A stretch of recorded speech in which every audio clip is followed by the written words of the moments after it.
para todas aquellas personas que sufren una estafa bancaria. Hace 15 días tuvimos aquí testimonios bastante duros, difíciles de escuchar, de personas que han perdido no solamente montos económicos, sino incluso hasta familiares a causa de una estafa bancaria. Hoy vamos a hablar del mismo tema, pero una cara un poco más, podríamos decirlo, jurídica o especializada, de si realmente ese proyecto de ley tendría un impacto en la realidad de las víctimas, de quienes ya fueron víctimas y de las que lamentablemente van a sufrir en algún momento una estafa bancaria. Antes de presentarle a los expertos que nos acompañan la tarde de hoy, voy a enlazar con mi compañero Byron Agüero, quien le ha dado seguimiento a este tema y que nos va a dar un contexto precisamente de qué es lo que pretende este proyecto de ley, en qué fase se encuentra en Asamblea Legislativa, cuáles serían sus implicaciones. Byron, usted nos tiene el detalle. Muchísimas gracias. Buenas tardes.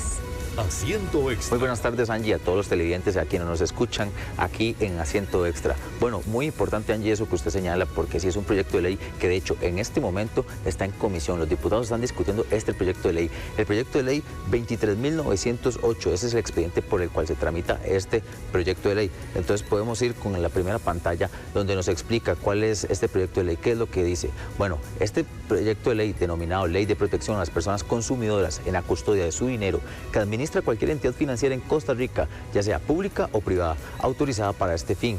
Bueno, este proyecto de ley fue propuesto por el diputado de Liberación Nacional del PLN, Óscar Izquierdo, después de una iniciativa ciudadana. Pero bueno, ¿qué pretende este proyecto de ley? Bueno, pretende que las personas víctimas de estafas electrónicas, ¿verdad?, de esas historias que hemos comentado, de esas historias que tuvimos aquí, esos relatos, porque quiero abordar algo, va más allá que la pérdida de dinero, también son pérdidas incluso de personas y seres queridos que por X razón tuvieron una depresión, víctimas de estafa y bueno, lamentablemente fallecieron, que es uno de los relatos que hemos escuchado. Por ejemplo, escuchamos a Gaudí Solano, que era una persona que su esposo, víctima de estafa, falleció producto de este delito que se le cometió en su contra. En la segunda pantalla podemos ver qué pretende este proyecto de ley. Como decía, pretende que las personas víctimas de estafas electrónicas y que acudan a la vía judicial tras sufrir la sustracción de los recursos de sus cuentas bancarias puedan resolver su situación ante la falta de regulaciones y de normativa en esta materia. Es decir, bien lo apuntaba Angie, buscan justicia, buscan incluso cargar de responsabilidad a los bancos, esa sería la palabra, responsabilidad, que ellos se hagan más responsables de esto. Pero ¿de dónde surge este proyecto? Ya lo decía en un principio, lo impulsó el diputado Óscar Izquierdo, es quien lleva la batuta de este proyecto, pero sin embargo nació de una iniciativa ciudadana, un grupo de personas denominada Gente Estafada en los Bancos de Costa Rica, que hace 15 días conversaban con nosotros, que ellos se reunieron y son miles de personas al año, y en este grupo que son más de 4.000 personas en diferentes redes sociales que se apoyan entre ellos, que cuentan sus historias, cómo han sido víctimas en diferentes bancos, han propuesto este proyecto de ley que lo acogió el diputado Izquierdo, que de hecho hoy está en la Asamblea Legislativa discutiéndolo, porque en su momento estaba para votarse en primer y segundo debate. Hoy este proyecto de ley volvió para que se dictaminara, para discutir 61 mociones y en esto es lo que está. Así que en la siguiente pantalla vamos a ver eso mismo, en qué etapa está, qué ha pasado con este proyecto de ley. Y les comento a quienes nos escuchan y a quienes nos ven, este proyecto de ley se iba a votar en primer debate antes de Semana Santa, sin embargo se presentaron 61 mociones, por lo cual tuvo que ser devuelto a la Comisión de Asuntos Jurídicos para que se pudiera votar. Estuvo en el plenario para votación en primer debate hace 15 días y hoy se está votando tras presentarse 61 mociones. Pero nosotros aquí en Grupo Extra nos interesa mucho su opinión, por eso hicimos una votación para preguntarles a ustedes qué opinan de este proyecto de ley, qué opinan si se debe aprobar y los bancos hacerse responsables o los bancos no tienen que hacerse responsables ya que son las víctimas las que, por ejemplo, dieron alguna información privada o demás y entonces son ellos los que se tienen que hacer responsables o es parte de los dos. Son ambas partes. Bueno, el 100% de las personas que han contestado a esta encuesta han dicho que sí es necesario, que urge que este proyecto de ley se apruebe. Ustedes pueden escanear el QR si quiere participar de esta dinámica y nos puede decir si es necesario que participen o si no.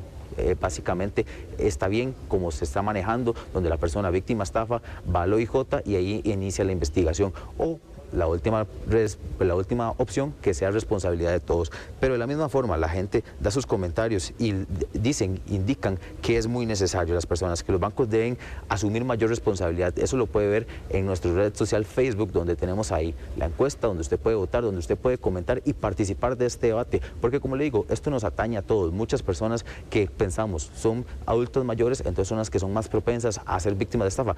Sí, Así es, sin embargo no son las únicas, porque también parte de las historias que hemos relatado, que hemos contado, que hemos visto, un informático de poco más de 30 años también fue víctima de estafa. Así que usted también que está en su casa con una llamada o un link puede ver cómo también puede ser víctima de estafa. Y vemos las personas votando que dice que también son responsabilidad de todos. Así que lo invitamos desde su casa, que nos está viendo hoy también, si nos ve en nuestra plataforma de streaming, escanear el QR y votar, porque este proyecto de ley es algo que se está discutiendo en este momento. Así que es parte de Angie, de lo que nosotros comentamos, este proyecto de ley 23.908, ¿qué va a pasar? Se va a votar, irá a primer debate, se discute en este momento en la Asamblea Legislativa y las personas, usted que está en casa, usted que nos está oyendo, puede votar y participar para ver qué va a pasar con esto, porque son miles de personas, miles de víctimas al año y toda la información la puede ver tanto en diarioextra.com como en nuestras plataformas digitales.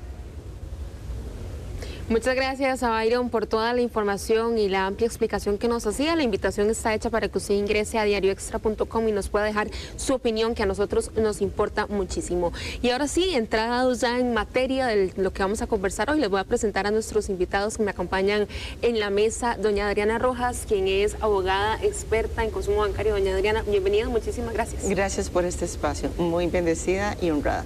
Muchísimas gracias. Y don Mario Gómez, quien es asesor jurídico de la Asociación Bancaria Costarricense. Bienvenido, don Mario. Muchas gracias por haberme invitado. Igual muy honrado de estar aquí con Adriana. No debo dejar de decir que ahí vi una publicación de Facebook de sus hijos que decían que se sentían orgullosos de ella. Yo puedo decir públicamente que tienen razón, se pueden sentir muy orgullosos de ella. Muchísimas gracias. Y es importante tener ambas posiciones porque claramente la Asociación Bancaria, en representación de los bancos, a quienes a través de este proyecto pues les van a achacar una gran responsabilidad, y también de parte de los usuarios, que son los más afectados. Y antes de ir a la parte de la responsabilidad bancaria, precisamente, doña Adriana, quería conversar eso. La gente a veces no está tan relacionada de cuál es la realidad de quienes sufren una estafa. Por dos cosas. Número uno, porque a veces la gente se siente muy culpable porque dice, sí, la verdad es que yo sí acepté una llamada, la verdad es que yo sí entré en tal link y ni siquiera voy a ir a poner una denuncia.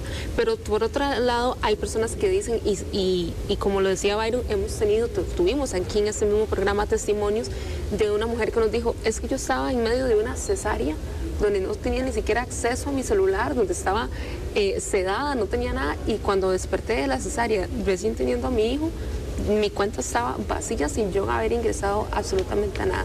Y es gente que sí va y denuncia porque ve que hubo un perjuicio claramente. Esa gente, ¿cuál es el proceso que debe seguir después de decir, fui estafada, voy a poner una denuncia? Sí, gracias, Angie. Es un verdadero problema para los consumidores cuál es el procedimiento a seguir, porque cuando se apersonan al banco les dicen primero vaya al organismo de investigación judicial, y el organismo de investigación judicial les dice tráigame los documentos que prueben cuáles son las transferencias ilegítimas. Entonces ahí hay como una bola de ping pong de un lado para el otro, y ahí empieza esa incertidumbre para la persona. En el momento en que la persona se da cuenta de que ha salido dinero de su cuenta bancaria de forma electrónica, lo primero que tiene que tener el banco es un sistema de emergencia. Si le mandan una información, está saliendo de su cuenta bancaria 2 millones de colones, o si se adicionó una cuenta favorita a nombre de fulano tal, puede responder ahí mismo, por favor, bloquéenme, eso no soy yo, no es cierto, no está correcto, ¿verdad? Sin embargo, si son mensajes de SIM, no se pueden responder, ¿verdad? Porque el sistema está hecho para no responder. Y he tenido casos de personas que duran 1 hora y media llamando por teléfono a la central telefónica, a la entidad bancaria, pidiendo bloqueo de cuentas. Entonces, cuando ya logran obtener... está vacía. Ya no hay nada que hacer. Esto es muy rápido. Entonces, no hay un sistema de emergencia. La persona, si logró bloquear la cuenta bancaria vía electrónica, pues va a tener un mejor resultado. No necesariamente se logra por muchos factores. O no tiene la computadora al frente, no tiene tiene, si es un token, la información del token, está nervioso, está en shock, ¿verdad? Porque no es lo mismo la persona con su cerebro pensante, tranquilo, a que esté viviendo que le están sacando dinero y dinero y dinero y un mensaje y otro mensaje y otro mensaje. El corazón se le está paralizando. Ya esa persona emocionalmente y mentalmente ya no está preparada para una defensa rápida como para bloqueo de cuentas. Son muy pocas. Un adulto mayor, imposible. Bueno, entonces, una vez que logra bloquear cuentas bancarias, ocupa el acceso de que le den la información de cuáles son las transferencias ilegítimas para que el organismo de investigación judicial inicie, ¿verdad?, todo el procedimiento de investigación y el mismo reclamo ante la entidad bancaria para que ellos también, por medio de la Oficina de Ciberseguridad, el Departamento de Seguridad del banco, empiece la investigación. Paralelamente van las dos investigaciones, ¿verdad? Hay casos en que resuelven en 2 meses, hay casos en que resuelven en 6 meses. Hay bancos con más casos que otros que están colapsados, que son los que más tiempo duran. Una vez que ellos tienen esa información, si quedó bloqueado dinero en la cuenta bancaria, el banco lo va a devolver. ¿Verdad? Si quedó en alguna cuenta de estas personas sospechosas 2.300.000 colones, eso el mismo banco se lo devuelve una vez terminada esa investigación. Si no hubo nada de bloqueos de dinero, si se disparó, se fue, ¿verdad?, es muy probable que la entidad bancaria rechace el cargo y le dice, usted dio información confidencial o no se tienen como un machote muy generalizado en donde dicen que no se comprometió el sistema de seguridad del banco, que el sistema de seguridad del banco es invulnerable, que se utilizó el usuario, contraseña, los códigos de seguridad, el one time password, código de una única verificación, la información de la tarjeta, si es que se utilizó, etcétera, motivo por el cual asume que la culpa es de la víctima o presume que la culpa es de la víctima, rechaza ese reclamo, tiene 3 días de recurso de revocatoria con apelación en subsidio y la persona consumidora tiene el derecho a solicitar una copia de la bitácora. ¿Qué fue lo que sucedió con todas esas transferencias electrónicas? ¿Cuáles son los hallazgos que generalmente, porque son todos muy parecidos, ¿verdad? Si vemos las bitácoras de un caso y de otro caso y de otro caso, son terriblemente similares. Primero, se inhabilita el token, dice olvidó mi clave, cambio de clave, inhabilita el token, habilita un software nuevo, un token nuevo, cambia el límite diario. Muchas personas tenían un límite diario según el apetito de riesgo en 200.000 colones, se lo habilitan al monto máximo que en algunos bancos 7.500.000 colones. De ahí viene adición de cuentas favoritas, una cantidad impresionante, y luego las transferencias de fondos. ¿Por qué es importante tener esas bitácoras? Hemos visto que en microsegundos, en 3 microsegundos se hacen 3 transferencias electrónicas. Wow. Entonces, si vemos un adulto mayor, dura 1 minuto y medio, 2 minutos haciendo una. En 3 microsegundos, haciendo 3, a diferentes personas con diferentes bancos destinos. Uno al Banco Popular, uno al Banco Costa Rica y uno, digamos, acopiante. Entonces, vemos que, materialmente, una persona consumidora ordinaria no puede realizar en menos de 1 minuto 3 transferencias a diferentes destinatarios en diferentes entidades financieras. Y eso, solamente viendo la bitácora, podemos tener ese tipo de conclusiones para generar una defensa. Y de ahí en adelante viene la defensa judicial, que dura aproximadamente 5 años. Wow. Si la persona consumidora no tiene dinero para pagar un abogado y un perito, no puede asumir la defensa. El perito más o menos está en unos $1.000, ¿verdad? Si un caso de estos dura 5 años, estamos hablando de un promedio de $5.000 en honorarios de abogacía, wow, más $1.000 de perito. Si no tiene esos $6.000, perdón, sí, 2,5 millones más. Si no tiene esos $6.000, o si el monto es más bajo, no va a la vía judicial, ¿verdad? Una persona que viene, que perdió 400,000 colones, es imposible ir a la vía judicial porque solo el perito es más caro. Sí, le sale, como decimos a lo tico, más caro el caldo que los huevos. Es correcto, esa es la situación hoy en día. Ahora, y es una pregunta en la que también quisiera que entrara don Mario, porque yo entiendo, don Mario, que desde la ABC estén un poco inquietos con que el proyecto de ley dice casi que de manera automática que serían los bancos los culpables de una estafa bancaria. Yo puedo entender, digamos, claramente que haya una posición de descontento con eso, porque como bien lo dice doña Adriana, hay casos en los que lamentablemente como usuarios pues incurrimos en errores que nos hacen o nos exponen, pero desde que hemos trabajado el tema he tenido tantísimos casos cercanos de gente que dice, es que yo nunca acepté un link, nunca di información, no acepté una llamada, no entré, o sea, gente que ni siquiera tiene aplicaciones de bancos porque no saben usar las aplicaciones, y uno ahí se pregunta, y en algo que decía doña Adriana lo rescato, ¿cómo si yo para ser usuario, para hacer una transferencia, me pide que el código que tengo que ingresar a la aplicación, que una fotografía para verificar que soy yo, porque dependiendo del monto me lo piden? ¿Cómo entonces, si yo como usuario tengo que hacer todos esos pasos, en 3 segundos me hacen 4 transferencias y sin explicación?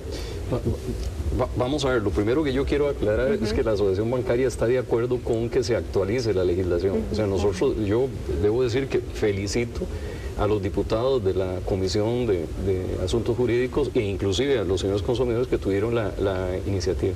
O sea, definitivamente la legislación hay que actualizarla, ahora voy a decir en qué, y hay que tener muy claro esto es un tema de crimen organizado. Claro. Esto es el inicio. Hace 7 años la Asociación Bancaria hizo una visita a Colombia y el fiscal general de Colombia nos advirtió que si no hacíamos los ajustes necesarios íbamos a tener sicariato. Y ya tenemos el sicariato. Y nos dijo, después de eso siguen los secuestros y siguen las extorsiones, antes de eso las estafas bancarias, ¿verdad? Entonces hay que luchar contra el crimen organizado y hay que hacerlo bien. Y hay que ajustar la ley para que eso se haga correctamente y establecer la responsabilidad donde corresponde. Vamos a ver qué son los ajustes que se están planteando y con los que nosotros estamos de acuerdo. ¿Qué es actualmente qué dice la ley? Adriana lo puede reforzar. Básicamente dice que el banco siempre es responsable, y así lo dice, al menos de que sea ajeno al daño. Y el problema con ese ajeno al daño es que entonces si el banco no participó porque lo que hubo fue ingeniería social, el juez va a decir entonces que el banco no tiene responsabilidad. Ese es un tema que hay que corregir. Ojo lo que estoy diciendo, que hay que corregirlo.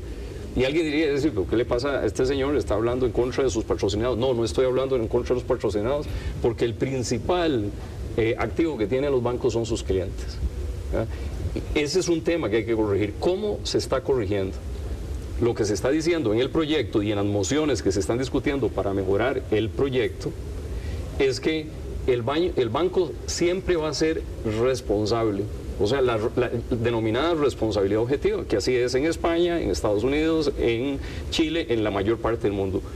Con excepción, ¿verdad?, de que haya dolo, o sea, autofraude o culpa grave. No estamos diciendo cualquier caso de culpa, que es el caso anterior, lo estamos corrigiendo, ¿verdad? Estamos diciendo cuando haya culpa grave, cuando haya una evidente negligencia calificada de la persona, para tratar de balancear también, porque si no entonces esto lo que hace es incentivar el crimen organizado, que lo que dice es aquí concentrémonos en hacer fraude porque tenemos quien nos va a pagar, que es el banco, que paga no con sus recursos, sino con el dinero de los depositantes, que es la otra parte que hay que ver, que también son consumidores y que estamos obligados a proteger. Entonces nosotros sí estamos de acuerdo con el proyecto de ley y con que se modifiquen. Creemos que hay que hacerle ajustes al texto base que está. Y hay mociones presentadas, recuerdo, del mismo diputado Óscar Izquierdo y de la diputada Daniela Rojas, con elementos bien importantes que Adriana señaló. Uno es, ¿quién debe probar? O sea, ¿quién es el que debe de accionar para que entonces sea ese el que tiene que pagar la cuenta? En esos proyectos lo que dice es que es el banco el que debería accionar, no la parte. Y además de eso, establecer un procedimiento rápido, corto, para resolverle al cliente. No esos procesos largos de 5 años, de meses, ¿verdad? En los que se ve capturado el consumidor. Y ahorita voy a decir por qué se tienen que dar esos procedimientos, porque aquí yo debo ser justo también. Hay que recordar que casi más del 60% del sistema financiero nosotros es público y que custodia recursos públicos. Entonces un funcionario público dice, o sea, yo no puedo llegar si no tengo una resolución judicial o una norma que me lo autorice, que es el caso que estamos haciendo, ¿verdad? Reintegrando dineros así porque así, o sea, tiene que seguir un procedimiento. Entonces, ¿cuáles son los ajustes que se están haciendo a la ley que me parecen muy pertinentes? Lo primero, se dice, sí, el banco siempre paga. Está bien, esa es responsabilidad objetiva y creo que en eso coincide Adriana conmigo y todos los consumidores también. ¿Por qué? Porque es el que de alguna manera crea el riesgo al establecer los mecanismos, digamos, de pago y los mecanismos. Con excepción de que haya habido dolo, o sea, que la persona lo esté provocando, que quiere estafar, o que haya culpa grave, o sea, que haya absoluta, digamos, negligencia, imprudencia e impericia. A mí ahí, ahora estaba escuchando a la diputada Daniela Rojas en la comisión y me parece que decía algo muy sensato. O sea, de alguna manera me hubiera gustado, eso no lo tiene el proyecto, hay que prohibir que alguien le pueda exigir o pedir las claves a las personas y que las personas las puedan compartir. La clave es suya, no, y entonces por seguridad jurídica eso debería quedar claro, ¿verdad? De que las claves, los accesos a la cuenta no se pueden compartir. Y yo creo que si eso se pone de esa manera en la ley y se establece, la gente tendría una seguridad y esas llamadas que recibimos todos de la municipalidad y del otro, simplemente uno le respondería, mire señor, no corresponde, y se va. Sí. Entonces, en resumen, nosotros estamos de acuerdo en que se actualice la norma y creo que tiene dos cosas que son fundamentales. La norma, la propuesta dice que si hay un fraude, la persona va y pone su reclamo en el banco. El banco tiene entre 30 y 60 días para responder si paga o no paga. Si el banco cree que no debe pagar, entonces tiene alrededor de 10 días, si no me equivoco, que está en el proyecto, para ir el banco a los tribunales de justicia a probar que tiene la razón, no el cliente. Entonces ahí empieza, la cosa se invierte, ¿verdad? Es el banco el que tiene que estar probando, es el banco el que hace los costos, es el que hace, y sí, en esos casos sí puede retener. Pero adicionalmente, ¿verdad? La resolución que emite, como dice doña Adriana, tiene que ser una resolución fundamentada, tiene que ser bien establecida, y si no le dan la razón, entonces tiene que pagar los daños y perjuicios correspondientes. Al banco. Al cliente. Al cliente. Sí. Entonces, alguien diría, ¿esto es una tragedia? Sí, ha sido una tragedia dolorosa. Todos hemos tenido y tenemos personas que han sido afectadas porque nos enfrentamos a un fenómeno al que no estábamos acostumbrados. Ni vacunados. Ni vacunados. O sea, de buena fe, la gente contestaba preguntas, entregaba sus claves y hacía sus cosas. Y yo creo que el mundo nos cambió, claro, desgraciadamente, y la ley tiene que ajustarse, y eso Total. Es lo que está sucediendo. Déjeme, para hacer una salvedad, porque se critica mucho, sobre todo a los bancos públicos, diciendo que los bancos públicos siempre rechazaban que no y son muy lentos. Bueno, es que los bancos públicos tienen una obligación tienen una obligación de responder conforme a la ley. O sea, una persona viene y entrega unos dineros y no tiene una orden judicial o no tiene una orden de una autoridad, después él lo pueden hacer responsable. Entonces, eso se está modificando con la ley. Quedan algunas cosas que corregir. Por ejemplo, a mí me parece que otros países tienen una norma que le da la potestad a la superintendencia para que la superintendencia regule y vigile que todas las entidades financieras tengan los estándares tecnológicos para combatir, mínimos para combatir. Y aquí podemos, yo voy a parar aquí para no monopolizar la conversación, ¿verdad? Pero podemos seguir hablando del tema. La verdad, yo me siento, por un lado, alegre, contento de que esto se esté enfrentando y resolviendo. Por otro lado, triste en el sentido de que si lo hubiéramos hecho antes, hubiéramos entrado antes a combatir el crimen organizado, tal vez hubiéramos tenido menos de esas tristezas a las que usted mencionaba. De hecho, que dicho que don Mario, usted tocaba el tema porque era una pregunta que le quería hacer. La Defensoría de los Habitantes ya se había pronunciado también sobre el proyecto y de hecho le sugiere a la SUGEF que deberían ellos dar de manera pública y accesible la información a los ciudadanos para que nosotros sepamos cuáles son los bancos que tienen las mejores prácticas de TI en temas, digamos, en términos tecnológicos, pero en palabras más o menos, los mayores métodos de seguridad y que nosotros como ciudadanos elijamos qué banco quiero a partir de las políticas que tengan de seguridad. En esa parte de brindar esa información que sea accesible, ¿sí estarían de acuerdo? No, claro que sí, no solo eso, hay que ser justo. La superintendencia emitió un reglamento que tiene que ver con información donde ya está pidiendo algunos estándares, pero hay que darle más herramientas. Déjeme decir algo a todos los costarricenses que me pasó a mí. Mi esposa recibe una llamada, como dice usted, aquí hablan de adulto mayor, yo soy un adulto mayor, ¿verdad? Recibe una llamada de estas que soy de la municipalidad y yo cometo la imprudencia de quitarle el teléfono y decirle, usted es un estafador, esto, el otro. Y entonces la otra voz me responde, bien, Mario, ¿no quiere que lo vaya a esperar a la entrada de Villarreal donde usted vive? O visito a Adrianita, su hija, en la casa tal, dirección tal, o a su hija Daniela en la casa tal, dirección tal. Increíble. O sea, y déjeme decirle, se me bajó el azúcar, me sentí, dije, hey, me van a... Y a eso es lo que estamos enfrentando. Entonces hay que trabajar no solo los bancos, hay que ver cuál es la participación de las telefónicas aquí, hay que ver qué vamos a hacer con la información. No puede ser que cualquier persona tenga acceso a toda la información de todos los costarricenses, de dónde trabaja, dónde vive, sin ningún tipo de responsabilidad. O sea, esto es un inicio, y aplaudo ese inicio, y los aplaudo a ustedes por el programa. Entonces, aquí no es que si los bancos aquí, no, los bancos están asumiendo su responsabilidad, aquí estamos. Y si hay que pagar cuentas, vamos a pagar estas cuentas. Pero yo creo que este esfuerzo tiene que seguir, porque lo que viene, si no lo hacemos, es más serio, es más grave, y ojalá que de verdad este programa quede grabado para que quede constancia que este servidor y la asociación bancaria lo dijeron. Hay que trabajar para evitar, digamos, avanzar en esas otras etapas que tristemente otros países en América Latina, ¿verdad?, están sufriendo.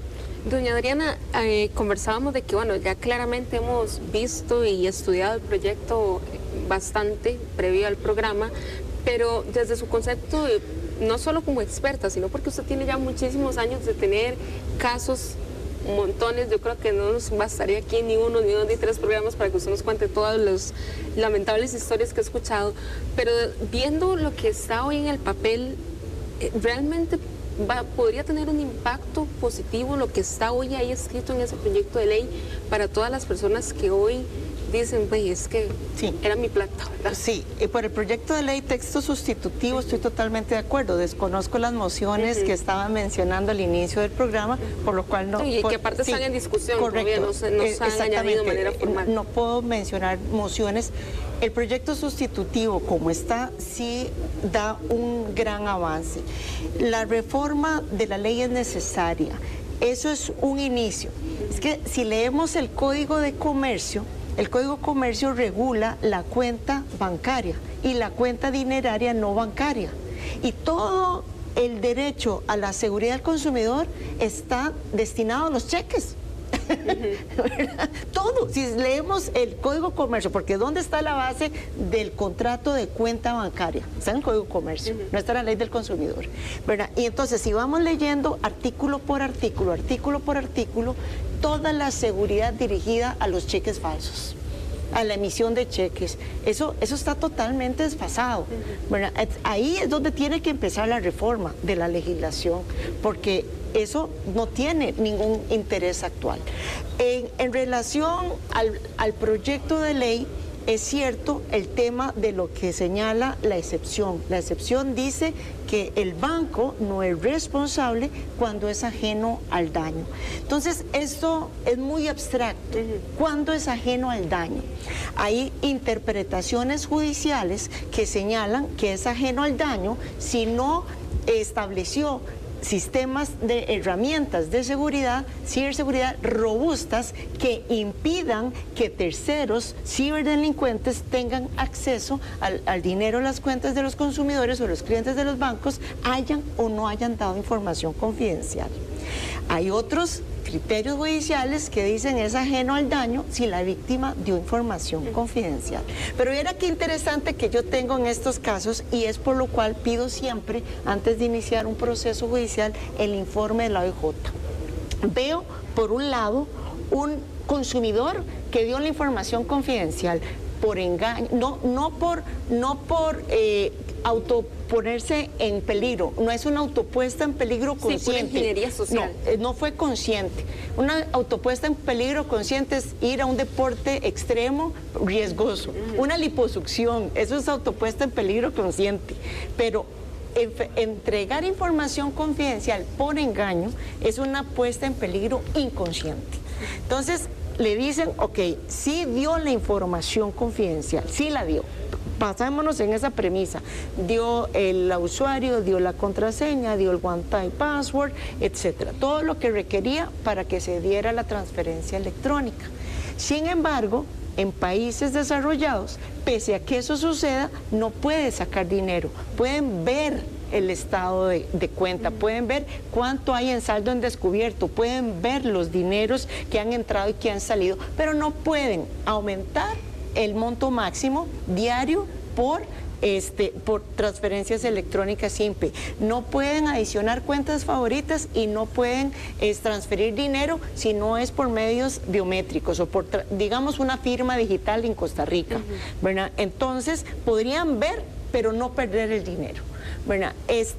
Y a la par de lo que vemos en los informes de la OIJ, sumamente interesante, Mario, es que los que reciben el dinero tienen expedientes criminales. En otros delitos de fraude informático tienen expedientes criminales en delitos económicos y en intromisión de drogas en centro penitenciario y venta de drogas. Entonces, si yo veo los dos errores, ¿verdad? Y hago esta balanza. ¿Dio la información? Sí, sí la dio. ¿Dijo todo? Sí, sí lo dijo. Pero el banco no podía enviar dinero a una persona que tiene abierto un expediente criminal por venta de drogas. Y lo hizo. ¿Verdad? Lo hizo. ¿Por qué no tienen esa base o esa alarma financiera de que esas personas tienen expediente criminal por otros fraudes informáticos, por otros fraudes bancarios, por otros delitos económicos y por narcotráfico? ¿Verdad? ¿Sí? Voy a dejar que claramente don Mario nos responda a esto que nos está diciendo doña Adriana, pero antes nos vamos a ir a una pequeña pausa comercial, claro. Y para dejarlos en suspenso. Y ya casi venimos con más de Asiento Extra.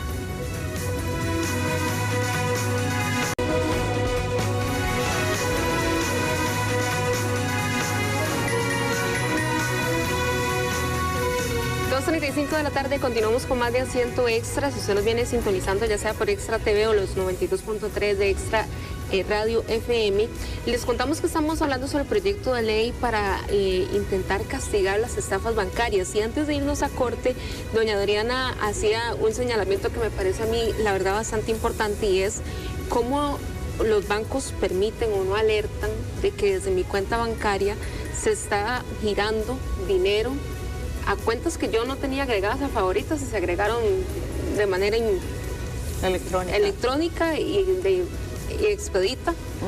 Y son cuentas de personas que tienen además ya vamos a ver, señalados por otros fraudes bancarios, ventas de drogas, expedientes judiciales. Don Mario, ¿hay manera de que desde los bancos se pueda tener ese control de avisar por lo menos alarma financiera, o gracias a doña Adriana por la palabra, una alarma financiera de antes de girar una transferencia a ese tipo de cuentas? Vamos a ver, antes de contestar eso, para no provocar, o sea, que no se me malinterprete, nosotros estamos de acuerdo con el proyecto de ley, con los ajustes que está proponiendo en mociones hoy don Óscar Izquierdo, la mozo, y doña Adriana Rojas, especialmente en el caso de, doña Daniela Rojas. En el caso de doña Daniela, me parece muy importante una parte que tiene que ver con este tema de las cuentas y también con los temas de los estándares financieros. Y en el caso de don Óscar, la moción que tiene que ver con el procedimiento, con la inversión de quién es el que tendría que ir a poner, etcétera, etcétera. Ahora, en el caso que planteó doña Adriana, con el cambio en la ley estaría resuelto. O sea, porque ahí no habría culpa, no habría culpa de la víctima, y entonces en esos casos el banco estaría resuelto.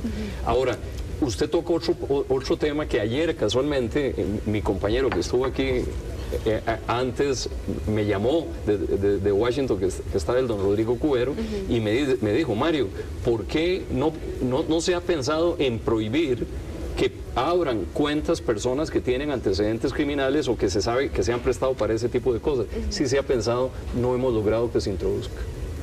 Pero es una modificación que debería de pensarse y hacerse en las cuentas. Por el contrario, ha ocurrido casos en que los bancos le han abierto a una persona cuenta porque tiene antecedentes, y entonces han sido sujetos de recursos de amparo y otras cosas de esas personas. ¿Por qué? Porque también se ha dicho de alguna manera que las cuentas corrientes, los servicios bancarios, en algunos casos se ha dicho que es un interés público, y en otros que son servicios de interés, en unos casos que es un servicio público y en otros que es de interés público y que no se le puede negar el servicio a nadie. Ahí yo creo que hay una oportunidad de mejora que usted le está apuntando, y Adriana también.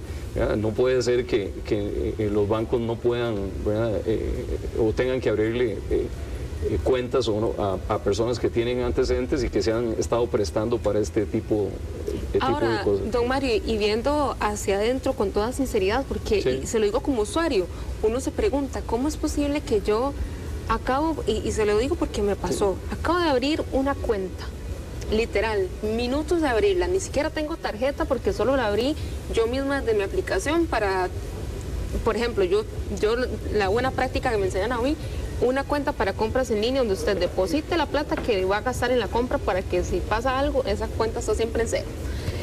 ¿Cómo es posible que si yo acabo de abrir esa cuenta, ya me estén llamando para ofrecerme algo por esa tarjeta, ya hay un intento de estafa?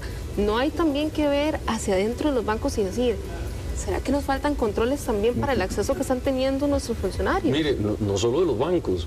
A mí me ha pasado que yo llego y hablo por teléfono con mi esposa de algo que necesitamos que no tiene nada que ver con un banco, y al rato me llega un anuncio también ofreciéndole. Entonces me pregunto, alguien me decía, yo no sé si es cierto o no, que los sistemas de los teléfonos de hoy escuchan y procesan. Definitivamente usted tiene razón. O sea, si usted me pide que le responda en este momento, yo no soy experto, pero yo sí creo que el tema de la información hay que entrarle, y los países le van a tener que entrar.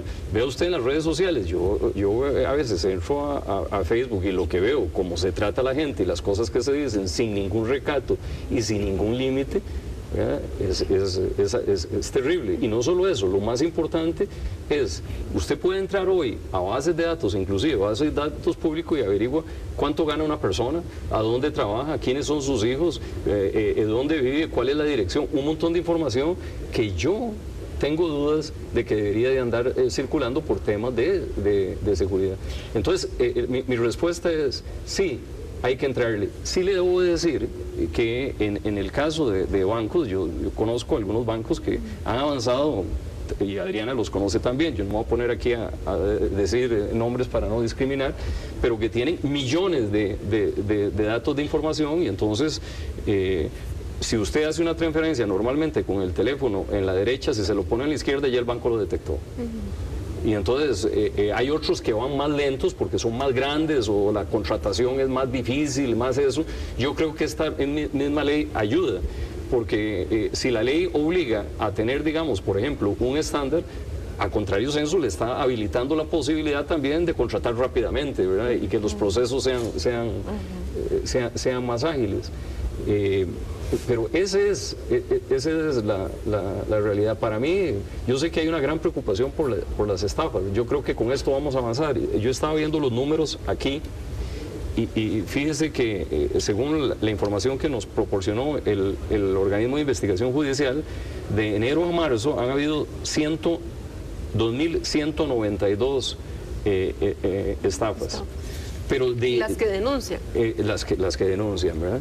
De ingeniería social son 1.700. O sea, los temas de que la gente facilita la información, da las claves, engañan a la gente, son bastantes. Entonces ahí tenemos otro blanco que es importante, que es el tema de educación. O sea, nosotros no tenemos educación financiera en los colegios. Total, sí. Que creo que eso es un tema que yo con Adriana he hablado, doña Adriana he hablado en otras oportunidades. Más allá, ya hemos hablado, por ejemplo, de la prohibición de apertura de cuentas bancarias para personas con expedientes que tienen ya expedientes por estafas bancarias, ventas de drogas, en fin, delitos. ¿Qué otras medidas, doña Adriana, podríamos impulsar o estar pensando, ya teniendo en el mapa como país, para hacerle frente a algo que tiene razón don Mario, es crimen organizado, y es un crimen organizado que se renueva todos los días? Hoy hablamos de un método, advertimos a la población, hacemos anuncios, publicidad, programas, y mañana hay otro. Sí. La empresa, las entidades bancarias y financieras tienen una obligación, que es respetar un derecho fundamental y irrenunciable de los consumidores. Se llama protección de intereses económicos y sociales. Entonces, y el derecho de la seguridad. Si el tema de la seguridad es vulnerable, porque en Internet no hay garantías, no hay una seguridad absoluta, no podemos pretender una seguridad absoluta. ¿Cuál es la solución que viene a proteger el interés económico del consumidor? El seguro. ¿Qué pasa con los seguros? Hemos tenido casos en donde la persona paga un seguro y le dicen, no, se le rechaza porque fue un fraude pero fue una estafa y está protegido contra fraude. Está protegido contra robo, extravío y fraude. Pero en este caso no fue fraude, fue estafa. ¿Verdad? Eso es una burla, es una bofetada a la justicia y a la inteligencia del consumidor financiero. La cobertura, el siniestro, es la sustitución de la identidad virtual por medios de ingeniería social. Ese es el siniestro. Eso es lo que se tiene que cubrir, si fue fraude, si fue estafa. El término penal es para los jueces penales cuando van a meter a la cárcel a los delincuentes. No es un tema para los seguros.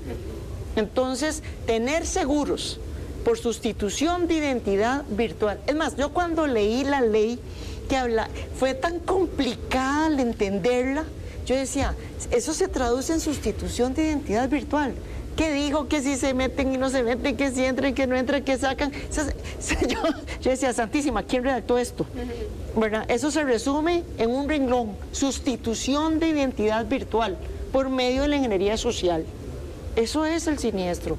Si se trata de fondos públicos porque el banco es público, o si se trata de fondos privados porque el banco es privado, o una entidad financiera privada, para eso están los seguros. Pero con seguros de verdad, no hay cajitas de Coflex. No que me diga que es estafa y que es fraude y toda esa novela. Sí, porque al final, y en eso tiene razón doña Adriana, uno como usuario, si lo llaman del propio banco a ofrecerle un seguro por estafa o fraude, cual sea el término que utilicen, si uno lo adquiere, uno siente algún nivel ya de tranquilidad de que si pasa algo, voy a llamar. Yo con los seguros, le puedo contar también experiencias con esos términos, pero es que no se vale, y quisiera que don Mario también opine al respecto, no se vale que como consumidor nos vean la cara de esa manera, porque la gente no tiene esa malicia de decir, sí, compré un seguro contra estafa, pero no contra fraude. Y la gente intenta protegerse. Yo creo que hace 5 años la gente no estaba tan enterada de que era ingeniería social para estafar electrónicamente y demás. La gente hoy en día está un poquito más informada, que falta una campaña, estamos completamente de acuerdo que falta ser más amplios con respecto a temas de protección, de educación, no solamente educación financiera, de educación en ciberseguridad, que creo que ya también va siendo un tema bastante necesario, pero las entidades también les toca poner de su parte.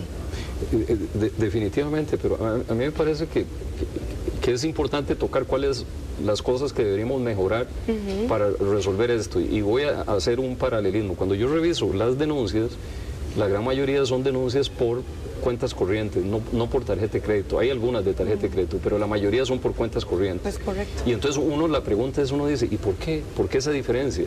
Bueno, fíjese que la diferencia viene siendo la siguiente. En tarjetas de crédito tiene, como eso se maneja a nivel internacional y el procedimientos, tiene procedimientos de reclamo claros, precisos y rápidos de resolver.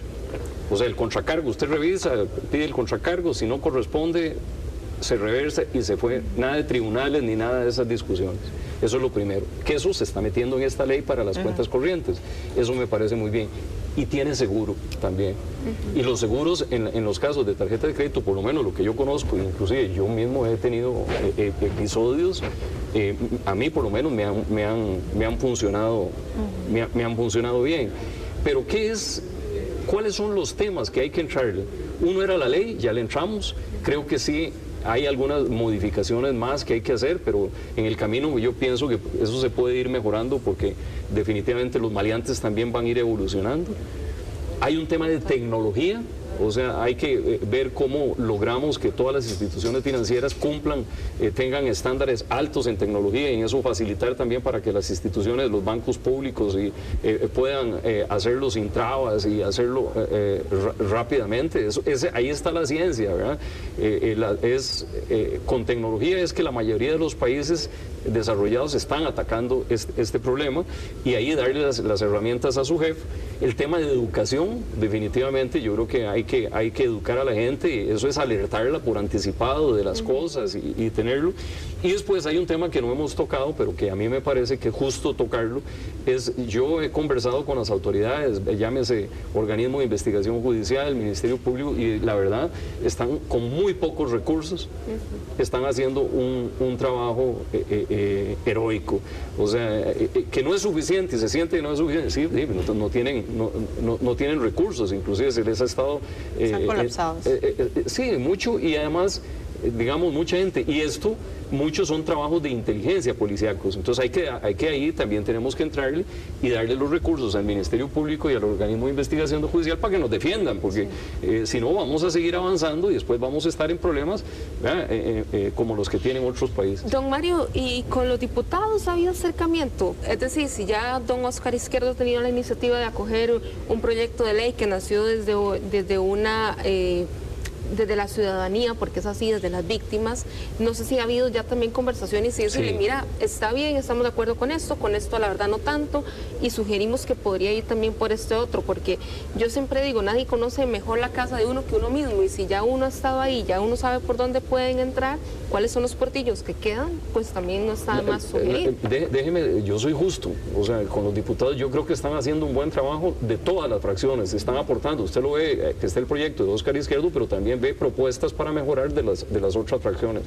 Ahora, yo le voy a decir dónde me parece que hay una oportunidad de mejora para nosotros en la asociación bancaria. Nosotros tenemos que acercarnos también a la asociación de consumidores afectados y hacernos un equipo para ver cómo, aquí tenemos un solo contrincante que son los maleantes, y para ver cómo nos ayudamos y defendemos el país, insisto, porque me decía a mí el fiscal general de Colombia en ese entonces, que él decía que los maleantes llega un momento que manejan también su negocio, el que están haciendo, que entonces van avanzando, les queda tiempo y van avanzando otros. Nosotros tenemos que parar ese avance.